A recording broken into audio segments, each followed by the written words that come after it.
Madam ये पागलपन है। आप उस दरोगा को नहीं जानती वो कैसा है। वो बहुत बड़ा कमीना है, वो आपको चोट पहुंचा सकता है। तुम टेंशन मत लो रामदीन, मैं वही देखने तो जा रही हूँ। जरा मैं भी तो देखूं कि वो कितना कमीना है।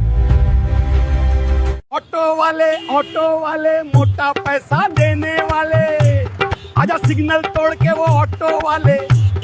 वर्दी पहन के भी जो नोटों का गुलाम निकले, उससे बड़ा सिस्टम का कोई बदनाम निकले। डंडा हाथ में है पर इंसाफ नहीं दिल में, ऐसे सिपाही से तो चोर भी शरीफ निकले। वर्दी पहन ली पर ईमान भूल गया। अब ये सिपाही नहीं, रेट लिस्ट वाला गुंडा बन गया। आ रही हूँ तुम्हारी वर्दी उतारने, एक ऑटो वाली बनकर। अरे जाने मन कहाँ चली इस फटाफटिया को लेकर, जरा हमसे भी तो मिलती जाओ। बड़ी हसीन लग रही हो। जबान संभल के बात करो दरोगा, नहीं तो तुम्हारी जबान खींच लूंगी। तुमको पता नहीं है मैं कौन हूँ? एक ऑटो वाली होके मुझसे ऊंची आवाज में बात कर रही है। राणा प्रताप सिंह से तेरी इतनी हिम्मत। हवलदार उठा के भर गाड़ी में इस साली को। आज बताता हूँ मैं क्या चीज हूँ। सुबह के ठीक 5 बजे थे। शहर अभी पूरी तरह जागा नहीं था, बस धीरे धीरे आंखें खोल रहा था। कहीं दूर किसी मंदिर से आरती की हल्की सी आवाज आ रही थी और सड़कों पर दूध की गाड़ियां चलने लगी थीं। सिविल लाइंस के सरकारी बंगले में एसपी नेहा शर्मा अपने ड्रेसिंग टेबल के सामने बैठी थी। रोज की तरह आज भी सुबह थी, लेकिन आज कुछ अलग था। आज उन्होंने अपनी कड़क चमकती खाकी वर्दी नहीं निकाली थी। टेबल पर पड़ी थी एक पुरानी लाल रंग की सलवार कमीज, साथ में एक घिसा पिटा दुपट्टा और प्लास्टिक की सस्ती चप्पलें। नेहा ने आईने में खुद को देखा। आंखें वही थीं, तेज और पैनी, जिनसे बड़े बड़े अपराधी भी नजर नहीं मिला पाते। बालों में सस्ता सा चमेली का तेल लगाया और उन्हें कसकर बांध लिया। पीछे उनका भरोसेमंद हवलदार रामदीन खड़ा था। वह अपनी टोपी बार बार हाथ में घुमा रहा था। साफ दिख रहा था कि वह घबराया हुआ है। डरते डरते बोला, मैडम क्या यह सब जरूरी है? आप बस हुक्म दीजिए, उस नाके के सारे पुलिस वालों को लाइन हाजिर कर देंगे। आप खुद क्यों जा रही हैं? नेहा पलटी। अब उनके चेहरे पर एसपी वाली सख्ती नहीं थी, बल्कि एक अजीब सी शांति थी। उन्होंने अपनी कलाई से महंगी घड़ी उतारी और टेबल पर रख दी। ढीले से बोली, रामदीन, गंदगी साफ करनी हो तो खुद कीचड़ में उतरना पड़ता है। अगर मैं वर्दी में वहां गई तो सब कुछ ठीक दिखेगा, सब सुधर जाएंगे। लेकिन सिर्फ 10 मिनट के लिए मुझे यह देखना है कि बिना वर्दी के एक आम इंसान के साथ क्या होता है। उन्होंने सस्ती चप्पलें पहन ली। पैरों को अजीब लगा। आदत तो भारी पुलिस बूट्स की थी। फिर एक पुराना सा गंदा झोला कंधे पर डाल लिया। नेहा ने कहा, अगले 4 घंटे के लिए मैं एसपी नेहा शर्मा नहीं हूं। मैं हूं सुनीता, 3 बच्चों की मां, जिसका पति शराबी है और जो घर चलाने के लिए रिक्शा चलाती है, समझे? रामदीन ने भारी मन से सिर हिलाया। जी मैडम, बैकअप टीम तैयार रहेगी, उसने इशारे से अपने कान की तरफ बताया। नेहा ने दुपट्टे के नीचे कान में चावल के दाने जितना छोटा वायरलेस सेट लगा लिया और बोली, मैं कनेक्टेड हूं रामदीन, चिंता मत करना, बस ध्यान रखना कोई मुझे सैल्यूट न ठोक दे। इतना कहकर नेहा शर्मा, जो अब सुनीता थी, बंगले के पिछले दरवाजे से बाहर निकल गई। बाहर एक पुराना सा ई रिक्शा खड़ा था और पीछे की सीट पर एक फटा हुआ स्टिकर लगा था, बुरी नजर वाले तेरा मुंह काला, जो शायद इस मिशन के लिए एकदम सही था। ई रिक्शा चलाना पुलिस की जीप चलाने से बहुत अलग था। जीप में पावर स्टीयरिंग होता था, एक इशारे पर गाड़ी मुड़ जाती थी, लेकिन ई रिक्शा का हैंडल इतना भारी था कि मोड़ने में नेहा के कंधों की कसरत हो गई। जैसे ही वह मुख्य सड़क पर आई, दुनिया बदल गई। जब वह अपनी पुलिस की गाड़ी में चलती थी तो ट्रैफिक अपने आप खुल जाता था। लोग रास्ता देते थे, लाल बत्ती भी हरी हो जाती थी, लेकिन आज वह अदृश्य थी। एक बड़ी एसयूवी कार ने उसे इतनी जोर से हॉर्न दिया कि नेहा का हाथ हिल गया। कार वाले ने खिड़की से सिर निकालकर चिल्लाया, अरे ओ आंटी, घर में जगह नहीं है क्या, जो सड़क पर मरने आ गई? नेहा के अंदर का पुलिस वाला एक पल के लिए जाग गया। मन किया कि अभी गाड़ी रोककर उस बदतमीज का लाइसेंस रद्द कर दे और उसे सड़क सुरक्षा पर 2 घंटे का लेक्चर दे, लेकिन उसने खुद को रोका। उसने अपनी गर्दन झुकाई और रिक्शा साइड में कर लिया। सुनीता, याद रख, तू सुनीता है, उसने खुद को बुदबुदाकर याद दिलाया। तभी उसे पहली सवारी मिली। एक भारी भरकम सब्जी वाली आंटी थी जिनके पास 2 बड़े टोकरे थे। उन्होंने हाथ दिया। नेहा ने रिक्शा रोका। आंटी ने पूछा, सब्जी मंडी चलोगी? साथ ही पान चबाते हुए रिक्शे को ऐसे देखा जैसे उसे खरीद रही हो। जी बैठिए, नेहा ने आवाज को थोड़ा दबाकर कहा। आंटी ने टोकरा चढ़ाते हुए पूछा, पैसे कितने लोगी? जो सही लगे दे देना माँ जी। नेहा ने सोचा कि गरीब औरत का रोल ऐसे ही प्ले करना चाहिए, लेकिन आंटी तो पक्की खिलाड़ी थी। अरे सही क्या होता है, 20 रुपए दूंगी, चलना है तो बोल।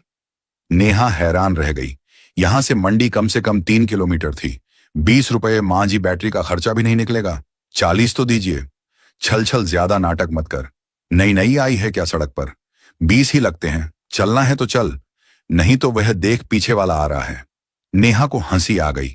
जिस एएसपी से बड़े बड़े गुंडे मोल भाव करने से डरते थे, आज एक सब्जी वाली उसे 20 रुपए पर धमका रही थी। ने मुस्कुराते हुए कहा, ठीक है बैठ जाओ। रास्ते भर वह सब्जी वाली फोन पर अपनी बहू की बुराई करती रही। हाँ रे विमला, क्या बताऊं, महारानी 9 बजे सोकर उठती है। मैंने तो कह दिया मेरे बेटे को फंसाया है इसने। नेहा रिक्शा चलाती रही, लेकिन उसके कान खड़े थे। ये बातें, ये शिकायतें, ये आम जिंदगी, ये सब इस बड़ी एसी कमरों में बैठकर फाइलों में नहीं मिलती। उसे महसूस हुआ कि वर्दी पहनने के बाद इंसान और समाज के बीच एक दीवार बन जाती है। आज वह दीवार गिर चुकी थी। अचानक एक गड्ढा आया और रिक्शा जोर से उछला। सब्जी वाली चिल्लाए, अरे क्या चला रही है, मार डालेगी क्या? कमर तोड़ दी मेरी और धीरे चला। माफ करना माँ जी, सड़क खराब है, सब्जी वाली ने थूकते हुए कहा। सड़क खराब नहीं है, सरकार खराब है। वो नई एसपी आई है ना शहर में, क्या नाम है उसका, शर्मा वर्मा। सुना है बड़ी सख्त है, पर सड़कें तो वैसी की वैसी हैं, सब मिली भगत है। नेहा को झटका लगा। अपनी ही आलोचना सुनना आसान नहीं होता। उसने मन ही मन सोचा, सिर्फ सड़कें ही नहीं माँ जी, आज पूरा सिस्टम साफ करने निकली हूं। मंडी छोड़ने के बाद नेहा शहर के उस व्यस्त चौराहे की तरफ बढ़ी जहां की शिकायतें लगातार आ रही थीं। घंटा घर चौराहा, यहां का in charge sub inspector Bilal Ahmad नहीं बल्कि राणा प्रताप सिंह था। नाम में प्रताप था लेकिन काम में सिर्फ पाप। खुफिया रिपोर्ट थी कि राणा और उसके 2 सिपाही ई रिक्शा और ऑटो वाले से अवैध वसूली करते हैं। जो पैसा नहीं देता उसका रिक्शा सीज कर लिया जाता है या फिर उसे डंडों से पीटा जाता है। जैसे जैसे नेहा घंटा घर के पास पहुंची, उसे ट्रैफिक का दबाव महसूस होने लगा। उसने अपना रिक्शा एक चाय की टपरी के पास रोका जहां कुछ और रिक्शे वाले खड़े थे। उसे माहौल समझना था। एक दुबला पतला रिक्शा वाला जिसकी उम्र मुश्किल से 20 साल रही होगी, बीड़ी पी रहा था। नेहा ने अपना रिक्शा उसके पास लगाया। भैया, नेहा ने संकोच भरे स्वर में पूछा, यहां सवारी मिल जाएगी क्या? लड़के ने बीड़ी का कश लिया और नेहा को दया भरी नजरों से देखा। नहीं हो क्या मौसी? मौसी सुनकर नेहा को थोड़ी चिढ़ हुई, पर वो पी गई। हाँ बेटा, आज ही निकाली है गाड़ी, घर में बहुत तंगी है। लड़के ने इधर उधर देखा, फिर धीरे से बोला, तो फिर यहां से निकल लो, ये राणा का इलाका है। राणा? नेहा ने अनजान बनते हुए पूछा। दरोगा राणा प्रताप, लड़के ने सामने बैरिकेड की तरफ इशारा किया। वहां पुलिस की वर्दी में 3 लोग खड़े थे। एक मोटा सा आदमी कुर्सी पर बैठा था और 2 सिपाही डंडा लेकर हर ऑटो वाले को रोक रहे थे। नेहा ने कहा, तो क्या हुआ? मेरे पास तो सारे कागज हैं, लाइसेंस भी है। वहां खड़े 3-4 रिक्शे वाले जोर से हंस पड़े। एक बुजुर्ग रिक्शे वाले ने अपनी गमछा झाड़ते हुए कहा, कागज? अरे पगली, यहां कागज नहीं, गांधी जी चलते हैं। वह गुलाबी वाले गांधी जी। नेहा के अंदर की धड़कन तेज हो गई। उसे सबूत चाहिए थे, ठोस सबूत, पर पुलिस तो रक्षा के लिए होती है ना। नेहा ने जानबूझकर एक मासूम सवाल फेंका। नौजवान लड़का रिक्शे से नीचे उतरा। रक्षा किसकी? हमारी मौसी, तुम किस दुनिया में हो? अभी कल की बात है। राजू काका, वह जो लंगड़ा कर चलते हैं, उनके पास हफ्ता देने के पैसे नहीं थे। राणा साहब ने उनका रिक्शा पलट दिया, बैटरी फोड़ दी। अब राजू काका घर पर पड़े हैं, भूखे मर रहे हैं। नेहा की मुट्ठियां भिंज गई, उसका खून खल रहा था। यह सिर्फ भ्रष्टाचार नहीं था, यह गरीबों के पेट पर लात मारना था। नेहा ने पूछा, कोई कुछ बोलता नहीं? बुजुर्ग ने कहा, कौन बोलेगा, गरीब की आवाज कौन सुनता है? जाओ बहन, किसी और रास्ते से जाओ, यहां कमाई से ज्यादा गंवाना पड़ेगा। नेहा ने एक गहरी सांस ली। उसने अपने दुपट्टे के नीचे छिपे माइक्रोफोन को टैप किया। यह संकेत था उसकी बैकअप टीम के लिए कि वह एक्शन जोन में जा रही है। नहीं काका, नेहा ने रिक्शा स्टार्ट किया। अब तो इसी रास्ते से जाऊंगी, देखती हूं कितना बड़ा शेर है ये राणा। रिक्शे वालों ने उसे ऐसे देखा जैसे वह पागल हो गई हो। अरे मत जा, पीछे से आवाज आई, लेकिन नेहा का रिक्शा अब धीरे धीरे लेकिन दृढ़ता से उस बैरिकेड की तरफ बढ़ रहा था। घंटाघर चौराहे पर धूप अब तेज हो चुकी थी। सब इंस्पेक्टर राणा प्रताप सिंह अपनी कुर्सी पर ऐसे बैठा था जैसे किसी रियासत का राजा हो। राणा का काम करने का तरीका बहुत साफ था। वह खुद कम बोलता था। उसके सिपाही कांस्टेबल दुबे और कांस्टेबल यादव ज्यादा भौंकते थे। नेहा ने अपना रिक्शा जानबूझकर थोड़ा टेढ़ा करके बैरिकेड के पास रोका। उसकी नजरें बाज की तरह हर हरकत को रिकॉर्ड कर रही थीं। उसने देखा कि एक ऑटो वाले को रोका गया। ऑटो वाले ने हाथ जोड़कर कुछ कहा। कांस्टेबल दुबे ने उसके गाल पर एक तमाचा जड़ दिया। ऑटो वाले ने चुपचाप जेब से 200 रुपए निकाले और कांस्टेबल के हाथ में रख दिए। कांस्टेबल ने पैसे लेकर उसे जाने का इशारा किया। कोई रसीद नहीं, कोई चालान नहीं, सीधी लूट। अब बारी नेहा की थी। कांस्टेबल यादव ने डंडा मारकर नेहा के रिक्शे के आगे का शीशा खटखटाया। ओए रोक रोक इसे। नेहा ने ब्रेक लगाया। यादव ने गुटखा चबाते हुए कहा, कागज दिखा। नेहा ने अपनी सीट के नीचे से एक प्लास्टिक का थैला निकाला। उसमें कुछ पुराने पेपर्स थे। उसने डरते हुए हाथ आगे बढ़ाया। ये लीजिए साहब। यादव ने पेपर्स को हाथ भी नहीं लगाया। उसने डंडे से पेपर्स को नीचे गिरा दिया। कागज को क्या चाटूं? नियम नहीं पता क्या यहां का? नेहा रिक्शे से उतरी। उसने अपना दुपट्टा ठीक किया और हाथ जोड़े। साहब मैं नई हूं, क्या नियम है? तभी कुर्सी पर बैठा राणा प्रताप सिंह उठा। वह धीरे धीरे एक मगरमच्छ की चाल में नेहा के पास आया। उसकी आंखों में एक गंदी चमक थी। नई है। राणा ने नेहा के रिक्शे को ठोकर मारी। तभी इतनी चमक है रिक्शे में। देख मौसी, यहां गाड़ी चलानी है तो राणा टैक्स देना पड़ेगा। टैक्स? नेहा ने भोलेपन से पूछा। पर साहब मैंने तो आरटीओ में पैसे जमा किए थे। वहां मौजूद सिपाही ठहाका मारकर हंसे। राणा भी हंसा। आरटीओ सरकार का है, यह सड़क राणा की है। राणा ने नेहा के चेहरे के करीब आकर कहा।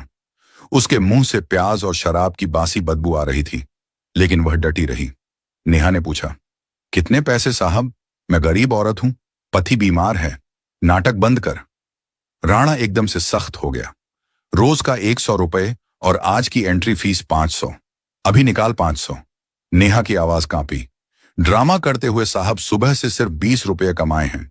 वह सब्जी वाली भी लूट कर चली गई। मेरे पास नहीं है पैसे। नहीं है। राणा ने अपनी जेब से एक डायरी निकाली। तो फिर रिक्शा यहीं जमा कर दे, जब पैसे हो जाए तब ले जाना। दुबे चाबी निकाल इसकी। दुबे आगे बढ़ा और नेहा के हाथ से चाबी छीनने लगा। नेहा ने चाबी कसकर पकड़ ली। मत करो साहब, नेहा गिड़गिड़ाई। मेरे बच्चे भूखे मर जाएंगे। राणा ने बेरहमी से कहा, मरने दे। इस देश में वैसे भी आबादी बहुत है। 2-4 कम हो जाएंगे तो सरकार का भला ही होगा। ये शब्द नेहा के दिल पर हथौड़े की तरह लगे। एक पुलिस वाला जिसे रक्षा की शपथ दिलाई गई थी, वह नागरिकों की मौत की कामना कर रहा था। अब सब्र का बांध टूटने वाला था। छोड़ चाबी। दुबे ने नेहा की कलाई मरोड़ी। दर्द हुआ। नेहा एक रिफ्लेक्स एक्शन में दुबे को पटक सकती थी, लेकिन उसे अभी और सबूत चाहिए थे। उसे देखना था कि यह किस हद तक गिर सकते हैं। चाबी दुबे के हाथ में आ गई। चल भाग यहां से। राणा ने हाथ हिलाया। कल पैसे लेकर आना, तब रिक्शा मिलेगा। नेहा अपनी जगह से नहीं हिली। उसके आसपास भीड़ जमा होने लगी थी। लोग तमाशबीन बने खड़े थे। किसी में बोलने की हिम्मत नहीं थी। नेहा ने अपनी नजरें ऊपर उठाई। अब उसकी आंखों में वो सुनीता वाला डर नहीं था। अब वहां एसपी नेहा शर्मा की आंख थी। उसने राणा की आंखों में सीधे देखा। साहब, नेहा की आवाज बदल गई थी। अब वह भारी और स्थिर थी। आप वर्दी में हैं इसलिए इज्जत कर रही थी, लेकिन आप तो वर्दी के पीछे छिपे गुंडे निकले। सन्नाटा छा गया। वहां खड़े रिक्शे वाले, पान वाला राहगीर, सब हैरान रह गए। एक साधारण सी औरत दरोगा को जवाब दे रही थी। राणा का चेहरा गुस्से से लाल हो गया। क्या बोली तू गुंडा? तेरी जुबान खींच लूंगा मैं। उसने हाथ उठाया नेहा को मारने के लिए। नेहा ने राणा का हाथ हवा में ही पकड़ लिया। उसकी पकड़ लोहे जैसी थी। राणा ने अपना हाथ छुड़ाने की कोशिश की, लेकिन वह टस से मस नहीं हुआ। उसकी आंखों में अब हैरानी और डर का मिश्रण था। औरत पर हाथ उठाता है, नेहा ने दांत पीसते हुए कहा। वह भी तब जब वह अपनी मेहनत की कमाई मांग रही हो। छोड़ मेरा हाथ, राणा चिल्लाया। तू जानती नहीं मैं कौन हूं। नेहा ने एक झटका दिया और राणा पीछे की तरफ लड़खड़ाया। राणा को अपनी आंखों पर यकीन नहीं हो रहा था। एक साधारण सी सलवार कमीज पहनी औरत ने न केवल उसका हाथ पकड़ा था, बल्कि उसे पीछे धकेल दिया था। भीड़ में मौजूद वह बुजुर्ग रिक्शा वाला बुदबुदाया, गई, आज यह बेचारी गई, राणा इसे जिंदा नहीं छोड़ेगा। राणा ने अपनी बेल्ट ठीक की और अपनी मूंछों पर ताव देते हुए दहाड़ा, तेरी इतनी हिम्मत, तूने एक अन ड्यूटी पुलिस अफसर पर हाथ उठाया है। तुझे पता है इस जुर्म की सजा क्या है? तुझे ऐसी काल कोठरी में सड़ाऊंगा कि तेरे बच्चे तेरी शक्ल तक भूल जाएंगे। नेहा, जो अभी भी सुनीता के किरदार में थी, ने अपनी आंखों की तीव्रता को थोड़ा कम किया ताकि राज ना खुल जाए। उसने अपने लहजे में थोड़ा गुस्सा और थोड़ी लाचारी मिलाते हुए कहा, साहब, कानून सबके लिए बराबर है। आपने मेरा रिक्शा छीना, मेरे हाथ मरोड़े। क्या कानून आपको यही सिखाता है? मैं गरीब जरूर हूं, लेकिन लावारिस नहीं हूं। कानून मैं हूं यहां का। राणा ने चिल्लाकर कांस्टेबल दुबे को इशारा किया, दुबे, डाल इसे जीप में, इसे थाने ले चलो, वहां इसे असली कानून समझाते हैं। दुबे और यादव ने लपक कर नेहा की बाजू पकड़ने की कोशिश की। नेहा के पास दो रास्ते थे, या तो वह अभी वायरलेस सेट पर रामदीन को इशारा कर देती और पूरी टीम वहां पहुंच जाती, या फिर वह थाने जाकर उस अंधेरी कोठरी का सच देखती जहां आम लोगों को प्रताड़ित किया जाता था। उसने दूसरा रास्ता चुना। उसने विरोध का नाटक किया, छोड़ो मुझे, मैंने क्या किया है? अरे कोई तो बचाओ। भीड़ खामोश रही। समाज की यही बेबसी नेहा को चुभ रही थी। उसे धक्का देकर पुलिस की जीप के पीछे वाले हिस्से में डाल दिया गया। राणा ड्राइवर के बगल वाली सीट पर बैठा और जीप सायरन बजाते हुए सिविल लाइंस कोतवाली की तरफ चल दी। अदृश्य जाल, वायरलेस की फुसफुसाहट। जीप के अंदर नेहा ने बड़ी चालाकी से अपने दुपट्टे को इस तरह ठीक किया कि उसका हाथ कान के पास लगे छोटे से वायरलेस सेट तक पहुंच गया। उसने उसे 2 बार टैप किया। यह रामदीन के लिए सिग्नल था कि टारगेट मूव कर रहा है और बैकअप टीम को दूरी बनाए रखनी है। रामदीन, जो सिविल ड्रेस में एक पुरानी मोटरसाइकिल पर पीछे चल रहा था, ने अपने कान में लगी डिवाइस पर सिग्नल मिलते ही हेलमेट के अंदर बुदबुदाया, मैडम, आप खतरे से खेल रही हैं। यह राणा पागल कुत्ता है। कोतवाली पहुंचते ही नजारा और भी भयावह था। थाने के बाहर एक बेंच पर एक बूढ़ी औरत रो रही थी। शायद उसकी कोई सुनने वाला नहीं था। जैसे ही जीप रुकी, राणा उतरा और चिल्लाया, मुंशी, इस औरत को महिला हवालात में डाल और इसके खिलाफ सरकारी काम में बाधा डालने और पुलिस पर हमला करने की एफआईआर लिख। मुंशी ने नेहा को ऊपर से नीचे तक देखा और मजाक उड़ाते हुए बोला, बड़ी हिम्मत वाली है तू तो, यहां बड़े बड़े सुरमा पानी मांगते हैं। नेहा को उस छोटी सी बदबूदार हवालात में धकेल दिया गया जहां पहले से ही 2 महिलाएं बैठी थीं। एक छोटी सी चोरी के आरोप में थी और दूसरी बस संदेहास्पद होने के कारण। नेहा एक कोने में बैठ गई। उसने देखा कि थाने के अंदर का माहौल किसी वसूली केंद्र जैसा था। हर टेबल पर पैसों का लेन देन हो रहा था। तभी राणा हवालत के पास आया। उसने सलाखों के बीच अपना डंडा फंसाया और बोला, हां रे सुनीता, अब बोल, अभी भी वक्त है। अपने घर से 2000 रुपए मंगवा ले और माफीनामा लिख दे, वरना रात भर यहां जो होगा उसकी कल्पना भी नहीं की होगी तूने। नेहा ने ऊपर देखा। उसकी आवाज अब शांत थी, साहब, अगर मैं पैसे दे दूं तो क्या यह सब खत्म हो जाएगा? क्या आप फिर किसी और सुनीता को नहीं पकड़ेंगे? राणा ठहाका मारकर हंसा, अरे पगली, यह धंधा है। तू अकेली थोड़ी ही है। शहर के हर चौराहे से हिस्सा आता है, ऊपर तक जाता है। तू बस अपना सोच। ऊपर तक मतलब एसपी मैडम तक। नेहा ने जानबूझकर दाम फेंका। राणा का चेहरा तमतमा उठा। उसमें साहब की बात मत कर। वह तो नई नई आई है। उसे लगता है कि वह शहर बदल देगी। उसे तो हम फाइलों के जाल में ऐसा उलझाएंगे कि उसे पता भी नहीं चलेगा कि उसके नाक के नीचे क्या हो रहा है। हम उसे वही दिखाते हैं जो हम चाहते हैं। नेहा के लिए यह सबसे बड़ा सबूत था। सिस्टम की दीमक अंदर तक थी। रात के 9 बज चुके थे। थाने में सन्नाटा बढ़ने लगा था। राणा और उसके साथी शराब की महफिल जमाने की तैयारी में थे। उन्हें लग रहा था कि आज एक विद्रोही को उन्होंने ठिकाने लगा दिया है। तभी थाने के बाहर 3 सफेद गाड़ियां आकर रुकी। कोई सायरन नहीं था, लेकिन गाड़ियों की चमक बता रही थी कि कोई बड़ा अधिकारी आया है। संतरी हड़बड़ाकर खड़ा हुआ। गाड़ी से हेड कांस्टेबल रामदीन उतरा, लेकिन अब वह अपनी पूरी वर्दी में था। सीने पर लगे मेडल चमक रहे थे। उसके पीछे 10 हथियार बंद कमांडो थे। राणा लड़खड़ाते हुए बाहर आया।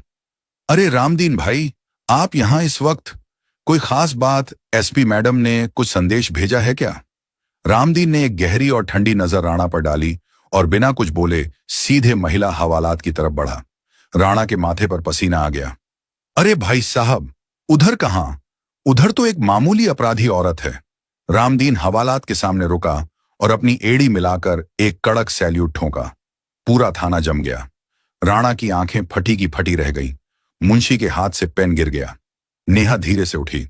उसने अपने चेहरे से धूल पोंछी और बिखरे हुए बालों को ठीक किया। उसने हवालात की सलाखों को पकड़कर राणा की तरफ देखा। ताला खोलो रामदीन। नेहा की आवाज में अब वह कड़कपन था जो पूरे जिले को कंपा देता था। रामदीन ने तुरंत चाबी ली और दरवाजा खोला। नेहा बाहर निकली। उसने धीरे से पास की मेज पर रखी अपनी वही महंगी घड़ी उठाई जो रामदीन उसके लिए लेकर आया था। उसे कलाई पर बांधते हुए वह राणा प्रताप सिंह के पास जाकर खड़ी हुई। राणा, टैक्स 500 रुपए, एंट्री फीस और 2000 रुपए माफीनामा, यही रेड कार्ड था ना तुम्हारा? नेहा की आवाज शांत थी लेकिन उसमें मौत जैसी खामोशी थी। राणा के घुटने कांपने लगे। मैडम, आप सुनीता, मेरा मतलब है मुझे माफ कर दीजिए मैडम, मुझसे बड़ी भूल हो गई। मैं पहचान नहीं पाया। पहचान तो तुम अब भी नहीं पाए हो राणा। नेहा ने उसके कंधे पर लगा स्टार खींचकर तोड़ दिया। तुमने एएसपी नेहा शर्मा को नहीं पहचाना, वो छोटी बात है, लेकिन तुमने उस सुनीता को नहीं पहचाना जो दिन भर मेहनत करके अपने बच्चों को पालती है। तुमने उस बुजुर्ग रिक्शे वाले को नहीं पहचाना जिसकी तुमने लाठी तोड़ी। तुमने वर्दी को नहीं पहचाना जिसे पहनकर तुम रक्षक बने थे। अगले 1 घंटे में कोतवाली का मंजर बदल गया। नेहा शर्मा अब अपनी पूरी दबंगई में थी। उसने वहीं बैठकर आदेश जारी किए। सस्पेंशन और गिरफ्तारी। राणा प्रताप सिंह, कांस्टेबल दुबे और यादव को तुरंत हिरासत में लिया गया। उनके खिलाफ जबरन वसूली, डराने धमकाने और भ्रष्टाचार की धाराओं में मुकदमा दर्ज हुआ। राजू काका का इंसाफ। नेहा ने अपनी जेब से पैसे निकालकर रामदीन को दिए और कहा, उस राजू काका के घर जाओ, नया ई रिक्शा दिलवाओ और उनके इलाज का पूरा खर्च पुलिस वेलफेयर फंड से जाएगा। थाने के बाहर खड़ी उस रोती हुई बुढ़िया को अंदर बुलाया गया। नेहा ने खुद उसकी कुर्सी खींची और उसकी शिकायत सुनी, लेकिन नेहा के कपड़े अभी भी धूल से सने थे और उनके शरीर पर वही पुरानी लाल सलवार कमीज थी। उन्होंने रामदीन को इशारा किया। रामदीन समझ गया और तुरंत बाहर खड़ी सरकारी गाड़ी से एक बैग लेकर आया जिसमें मैडम की आयरन की हुई कड़क वर्दी रखी थी। नेहा थाने के पीछे बने सरकारी आवास में गई। 10 मिनट बाद जब दरवाजा खुला तो वहां सुनीता नहीं बल्कि iron lady SP Neha Sharma खड़ी थी। कंधों पर चमकते सितारे, पैरों में पॉलिश किए हुए भारी पुलिस बूट्स और चेहरे पर वही कड़क अनुशासन।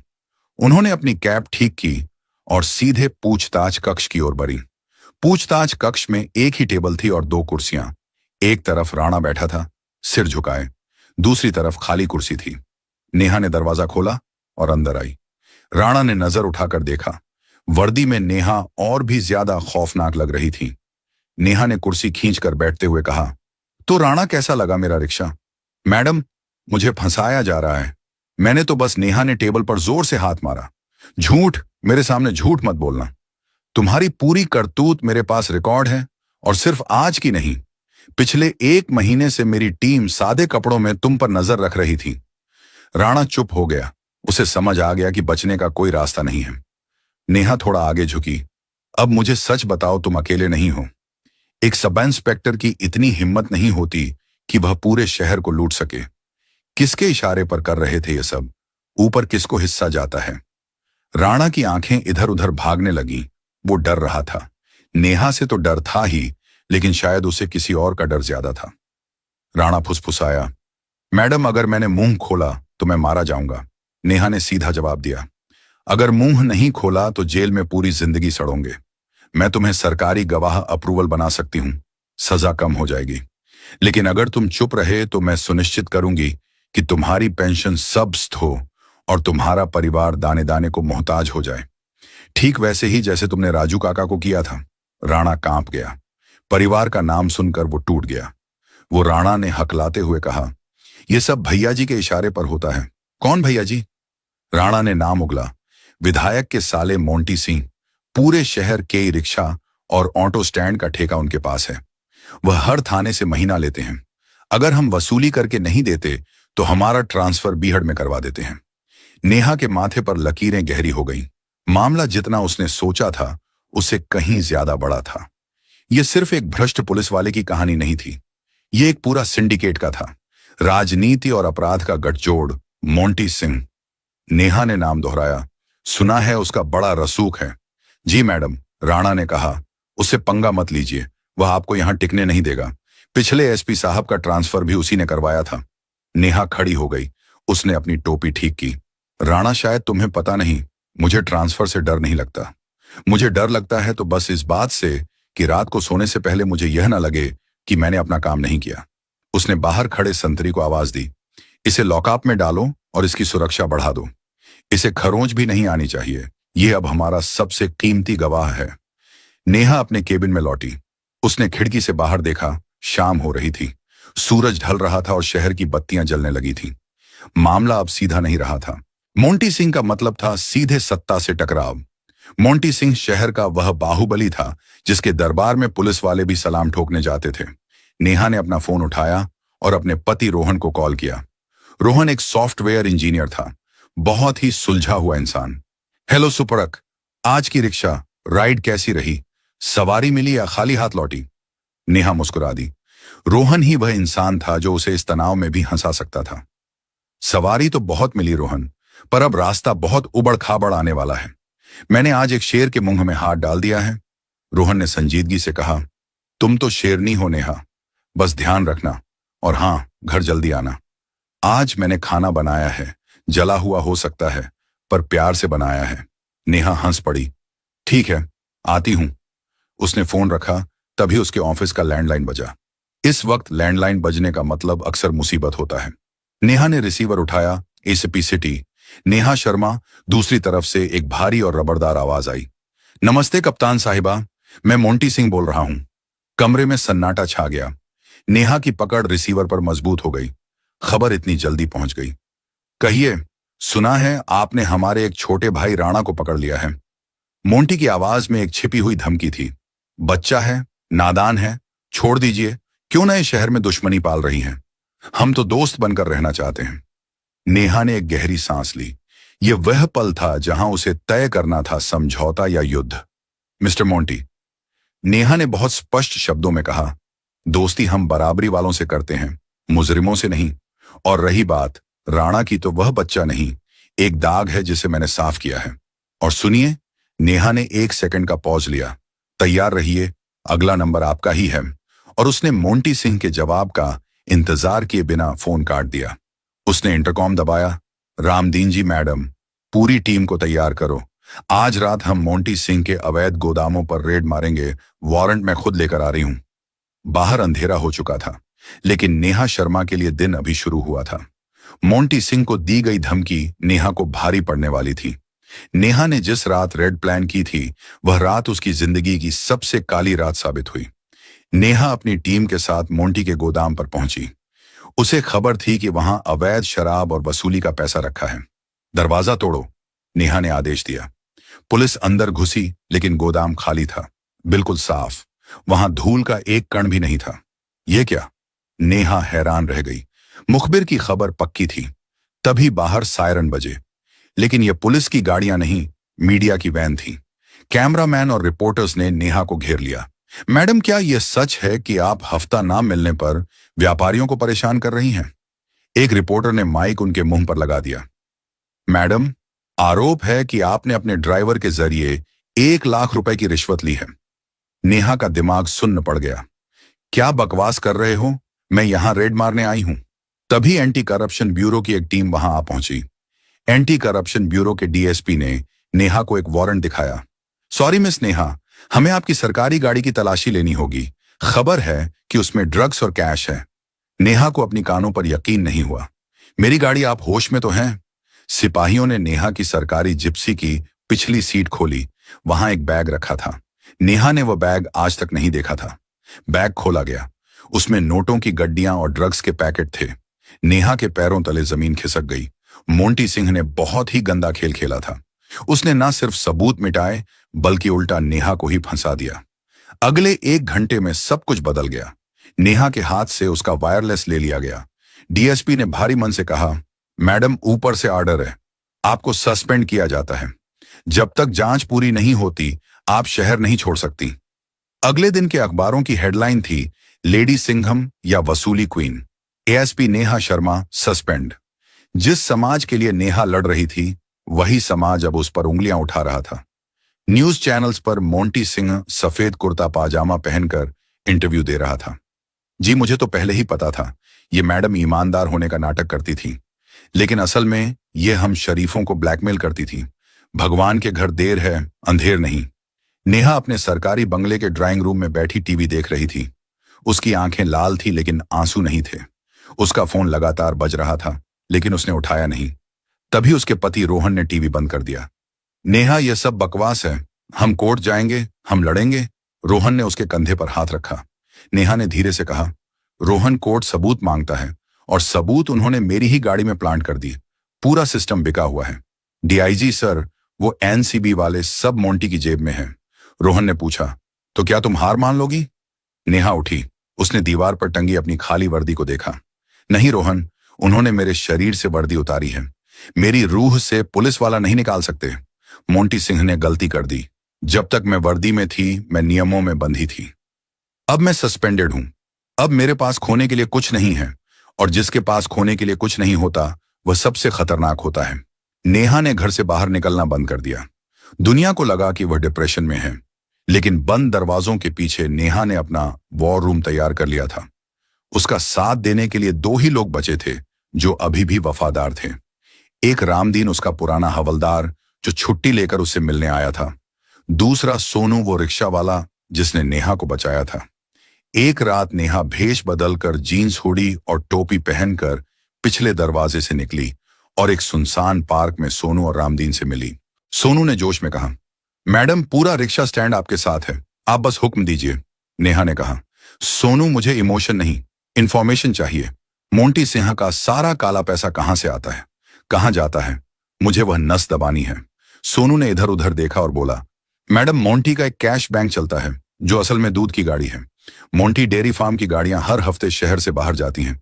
सुना है दूध के कनस्तरों के नीचे नोट होते हैं। नेहा की आंखों में चमक आ गई। गुड जॉब सोनू, रामदीन ने चिंता जताई।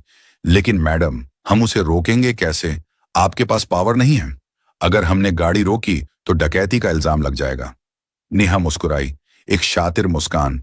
हम गाड़ी नहीं रोकेंगे, रामदीन जनता रोकेगी और जब जनता कुछ करती है तो वह डकैती नहीं क्रांति होती है। योजना बहुत ही रिस्की थी। 2 दिन बाद शहर के बीचों बीच एक बड़ा धार्मिक जुलूस निकलने वाला था। सड़कों पर हजारों की भीड़ होने वाली थी। नेहा को खबर मिली कि मोंटी सिंह इसी भीड़ का फायदा उठाकर अपनी दूध की गाड़ी, जिसमें करोड़ों का काला धन था, शहर से बाहर निकालने वाला है। नेहा ने एक ऐसा हथियार इस्तेमाल करने का सोचा जो बंदूक से भी तेज था, सोशल मीडिया। उसने एक नया अकाउंट बनाया, सच्चाई की आवाज। जुलूस वाले दिन नेहा और सोनू अलग अलग जगहों पर तैनात थे। नेहा एक ऊंची इमारत की छत पर थी, हाथ में दूरबीन और कैमरा लेकर। जैसे ही मोंटी डेयरी का बड़ा ट्रक भीड़ के बीच फंसा, सोनू ने अपना काम शुरू किया। उसने अपने 50 रिक्शा वाले दोस्तों के साथ मिलकर जानबूझकर ट्रक के आगे जाम लगा दिया। ट्रक ड्राइवर घबरा गया, वह हॉर्न बजाने लगा। तभी नेहा ने छत से फेसबुक लाइव शुरू किया। नमस्कार दोस्तों, मैं सस्पेंडेड एसपी नेहा शर्मा। आज मैं आपको दिखाने वाली हूं कि आपके शहर का पैसा कैसे चोरी हो रहा है। मेरे सामने जो यह दूध का ट्रक खड़ा है, इसमें दूध नहीं, आपके खून पसीने की कमाई है। लाइव वीडियो जंगल की आग की तरह वायरल हो गया। हजारों लोग जुड़ने लगे। सड़क पर सोनू ने चिल्लाया, अरे देखो दूध के ट्रक से क्या टपक रहा है। उसने चुपके से ट्रक की टंकी में एक छेद कर दिया था जो प्लान का हिस्सा था, लेकिन वहां से दूध नहीं बल्कि एक अजीब सा लिक्विड शराब टपक रहा था। और तभी एक कनस्तर लुढ़क कर गिरा और उसका ढक्कन खुला। भीड़ ने देखा कि दूध की जगह नोटों की गड्डियां बाहर गिरी। हड़कंप मच गया। नोट नोट लोग चिल्लाने लगे। नेहा ने लाइव वीडियो में कहा, दोस्तों यह है मोंटी सिंह का सच। पुलिस नहीं आ रही है, अब आप ही गवाह हैं। भीड़ उग्र हो गई। उन्होंने ट्रक को घेर लिया। ड्राइवर और मोंटी के गुंडे भागने की कोशिश करने लगे, लेकिन रिक्शे वालों ने उन्हें दबोच लिया। इसी बीच मोंटी सिंह अपने घर पर बैठकर यह लाइव वीडियो देख रहा था। उसके हाथ से विस्की का गिलास गिर गया। नहीं, यह औरत मरवाएगी। मौके पर मीडिया पहुंच चुकी थी। जनता नोटों के बंडल हवा में लहराकर दिखा रही थी। अब कोई डीआईजी, कोई मंत्री इसे छिपा नहीं सकता था। सबूत सबके सामने था। दबाव इतना बड़ा कि मुख्यमंत्री को खुद हस्तक्षेप करना पड़ा। अगले 2 घंटों के अंदर सेंट्रल इन्वेस्टिगेशन टीम वहां पहुंची। ट्रक से कुल 50 करोड़ कैश और भारी मात्रा में ड्रग्स बरामद हुए। पकड़े गए ड्राइवर ने पुलिस की मार पड़ते ही सब उगल दिया। यह मोंटी सिंह का माल है और वह डीएसपी साहब भी इसमें मिले हुए हैं। शाम होते होते बाजी पलट गई। पुलिस मोंटी सिंह के आलीशान बंगले पर पहुंची। इस बार लीड करने वाली कोई और नहीं बल्कि नेहा शर्मा थी। मुख्यमंत्री ने विशेष आदेश देकर नेहा का सस्पेंशन तुरंत रद्द कर दिया था और उसे केस की कमान सौंपी थी। नेहा ने मोंटी के घर का दरवाजा खटखटाया नहीं, सीधे लात मारकर खोला। मोंटी सिंह अपना बैग पैक करके भागने की फिराक में था। वह नेहा को देखकर ठिठक गया। नेहा उसके पास गई। अब उसके बदन पर फिर से वही खाकी वर्दी थी, वही सितारे चमक रहे थे। क्यों मोंटी जी, कहीं जाने की तैयारी है? मैंने सुना है जेल की हवा आजकल बहुत अच्छी है। मोंटी ने भागने की कोशिश की, लेकिन रामदीन ने उसे दबोच लिया और जमीन पर पटक दिया। नेहा ने अपनी जेब से हथकड़ी निकाली। ये हथकड़ी मेरे लिए नहीं, तुम्हारे लिए बनी थी। तुम्हारे पाप का घड़ा भर गया। उसने मोंटी के हाथों में हथकड़ी लगाई और उसे खींचते हुए बाहर लाई। बाहर मीडिया का जमावड़ा था। फ्लैश लाइट्स चमक रही थी। एक रिपोर्टर ने पूछा, मैडम आप पर इतने इल्जाम लगे, आपको सस्पेंड किया गया, आपको कैसा लग रहा है? नेहा ने मोंटी सिंह को पुलिस वैन में धकेला और कैमरे की तरफ मुड़ी। उसके चेहरे पर थकान थी, लेकिन एक सुकून भी था। देखिए, नेहा ने शांत स्वर में कहा, वर्दी पर कीचड़ उछाला जा सकता है, उसे गंदा किया जा सकता है, लेकिन अगर पहनने वाले का जमीर साफ हो तो वह कीचड़ धुल जाता है। आज सिर्फ एक मुजरिम नहीं पकड़ा गया, आज इस शहर का भरोसा वापस जीता गया है। 1 महीने बाद सुबह का वक्त था। हल्की धूप और सड़क पर भागती जिंदगी। एक ई रिक्शा स्टैंड के पास से गुजरा। उसे सोनू चला रहा था।